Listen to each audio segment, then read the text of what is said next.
timers! Hey everyone, it's Max and welcome to How to Disney. Today, I am going to give you some advice and tips for you first-time Disneyland goers, how to get the most out of your day when it's your first visit. Many people have asked me for a video like this, especially you, Bryant, out there. It's gonna be your family's first visit, and it's your wife's birthday, Ami. Happy birthday, Ami. Hope you guys have a magical time with your daughter, Emma.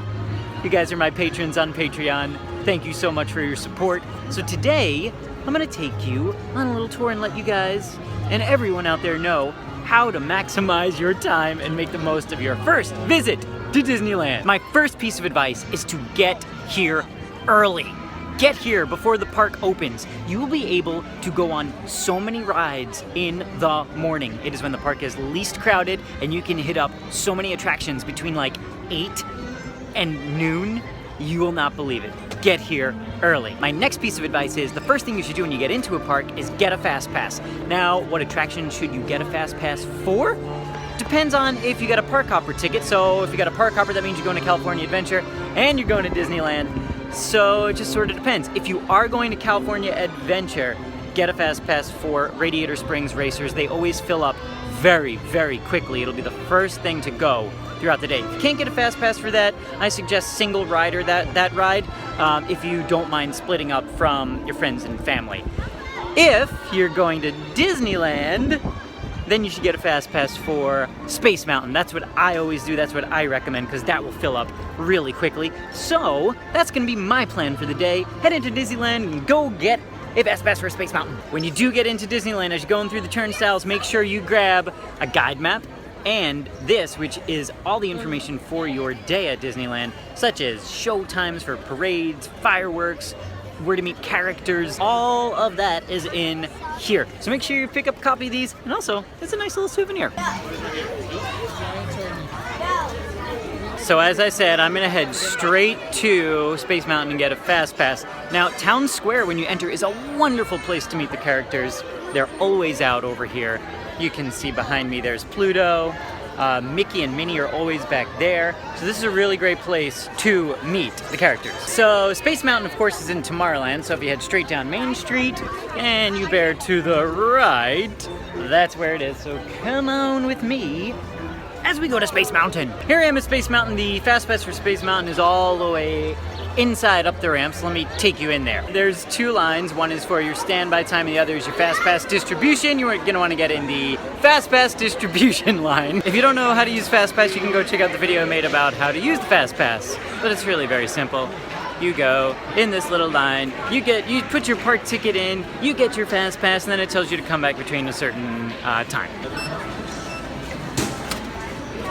Boom. Gives you your return time. You must return within that hour. You must. So now that you've acquired a FASTPASS for Space Mountain, what do you want to do? I would recommend going on another mountain, be it Splash or the Matterhorn or Big Thunder, or head to Fantasyland and get on Peter Pan. That line always has a really long wait time and no FASTPASS, so I'd recommend Peter Pan. Also, another great thing about FASTPASS is it'll tell you the time that you can get your next FASTPASS. So here, like for example, it says I can get my next one at 12:50.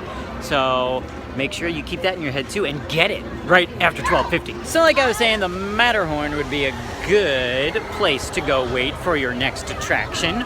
Or head on into Fantasyland and you can get there by walking right past the Matterhorn and around this little curve. Come with me. So you walk around that little curve and you head right into Fantasyland. This way is towards a small world in Toontown, and then this way will bring you towards Peter Pan. So before you get in line, I suggest coming over to this churro cart here in Fantasyland, and then getting a churro, and then it gives you something to eat while you're in line, yeah? Oh yeah. Peter Pan's flight is right behind me. I'm gonna point with my churro. This is fantastic. I wish I could always do that. You can see the line is really big, so I do really suggest this one. So great! Any moment, anytime, this could be happening during your trip too. Woo! If you want to meet characters, a great place to do it is right here at the Royal Hall. You can knock out 3 characters in one trip. Here today, we've got Ariel, Cinderella, Snow White. So when you meet princesses, it's great to have your card here or your ticket. You take your card or your park ticket, you give it to the PhotoPass photographer, and then they will take the picture, and then it goes on your little account, and you get to see it later, right? Yeah, cool. Hello, Ariel. How are you? I'm great. Oh my gosh, you have a magic mirror? I know. Are there people in this little gadget? Well, kind of. Kind of? Yeah, so you can say hi to them. Yeah. Fantastic. I've met characters. I always get really nervous when I meet characters. Always. It's weird. All right, guys, it's time for lunch. So the best spots in the park to eat are, I think, in New Orleans Square. So here in New Orleans Square, you've got the best restaurant in the entire park, Blue Bayou, which is right down this little street. Right back there is Blue Bayou. This is a really nice place. The view inside is the Pirates of the Caribbean ride. It's gorgeous inside. It's really dark. It's a great atmosphere. It is also expensive. It is the most expensive one in Disneyland. But if you are looking for the best meal in Disneyland, it's right here at the Blue Bayou. There it is. Also in New Orleans Square is Cafe Orleans, which is really fantastic also and is home to the very famous Monte Cristo. This is also a table service, so you will have a server. Less money than Blue Bayou by a lot, but awesome. French Market right behind me is a quick service option in New Orleans Square. They've got great salads, jambalaya, New Orleans style food. It's really awesome. It's much quicker though, so if you want something quicker, you'll do that. Another one of my favorite places is right here next to Big Thunder Mountain in Frontierland. It's Rancho del Zocalo. It is a Mexican restaurant. It is quick service. The portions are big. It's not that expensive. It's really good. Burritos, tacos, chicken, all really good. All really good. And that's where I'm gonna eat today.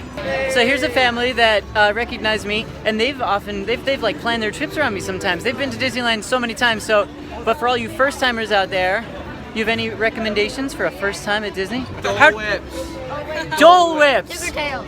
Tigger tails. Candy apples. Candy apple. Wrapped asparagus. Bacon wrapped asparagus. Yes. Single beef skewer. Beef skewer. Thanks, guys. Yeah. A great way to save money and the environment on your trip to Disneyland is use one of these refillable water stations. These are filtered and it's great. Bring your own bottle, fill it up. Awesome. Yeah. I am ready to eat my lunch.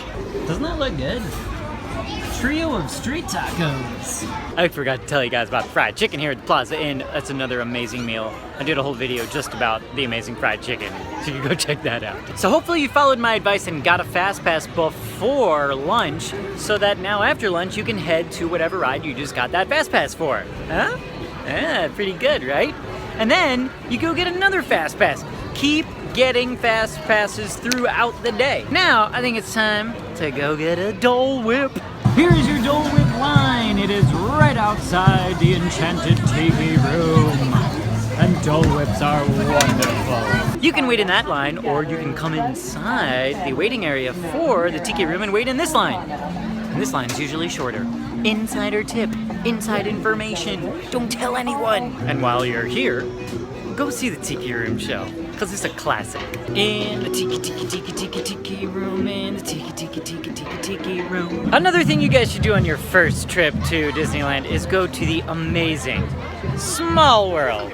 The It's a Small World ride is incredible here at Disneyland. Just to take a picture at it is amazing. The structure is so beautiful, and I would highly recommend, if you've never been on it, go on it. It's way better than the one in Disney World. And then once you see Small World, you go here and see Mickey and the Magical Map. This is the best show in the park, I think. It's at the Fantasyland Theater, and it is the characters, all your favorite characters on stage singing your favorite songs. It's truly magical. I highly recommend it. Also in this area of the park, hidden away, is Mickey's Toontown.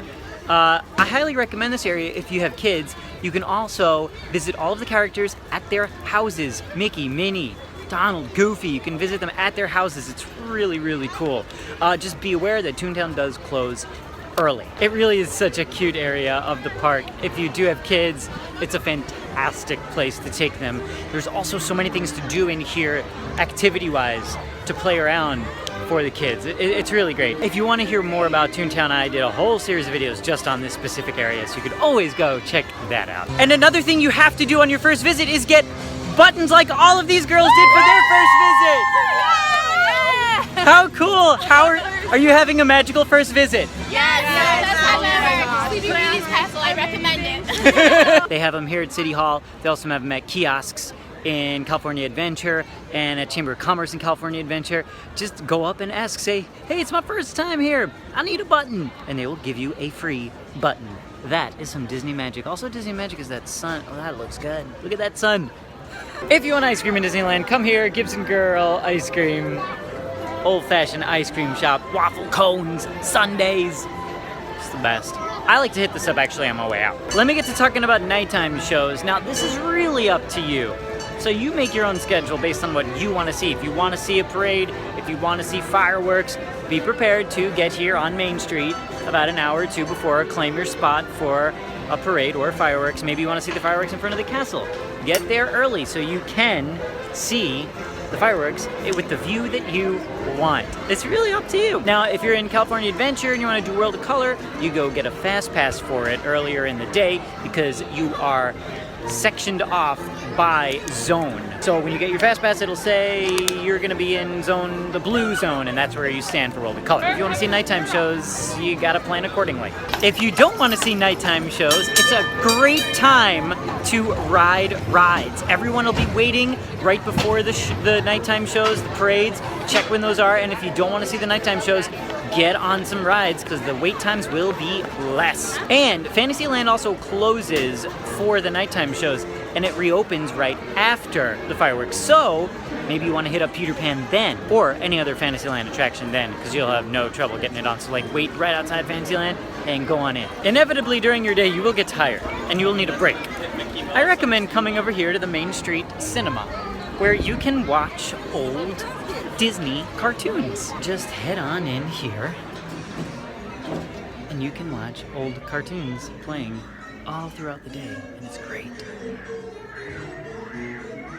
It's true, there's lots of just families taking a break, watching some old cartoons, and it's a really great spot. The Animation Academy in California Adventure is highly recommended as well if you are over in California Adventure. Hey, you've talked about so much, but how about the shopping? Oh yeah, you'll probably pick up stuff along your journey throughout Disneyland, but the stores on Main Street all stay open an hour after the park closes. So I say enjoy all your time at Disneyland, do so much, and then you have an hour after the park closes to do more shopping. So do the bulk of your shopping then. If I can give you guys one last piece of advice, that is to bring a jacket or a hoodie. Disneyland, Southern California in general, is cool in the morning and cool at night and warm during the day. In the summer, it still can sometimes be cool at night, believe it or not. I see a lot of tourists walking around in shorts sometimes, and I'm like, you all thought that it was warm in Southern California all the time, but it's actually not. So just be prepared. There are lockers on Main Street where you can store your jackets. If you don't want it during the day, you can always get it later. So check the weather and make sure you have a little hoodie. And there are my tips for first-time Disneyland goers. I hope you guys enjoyed this video. Please let me know in the comments below if you have any tips for first-time Disneyland goers that I did not cover, because there's always more that you can learn from other people, and everyone has different priorities. Everyone prioritizes different rides over others. Everyone prioritizes different parades and shows over others. So I want to hear from you guys now. What are your tips for first-time Disneyland goers? Let me know in the comments below. Like, subscribe, check out my Patreon page, and have a magical day, everybody! And don't forget to say bye to Walt on your way out, because without him, none of this would be possible. Okay, bye, Walt, and thanks. Mr. Cheesy Pop!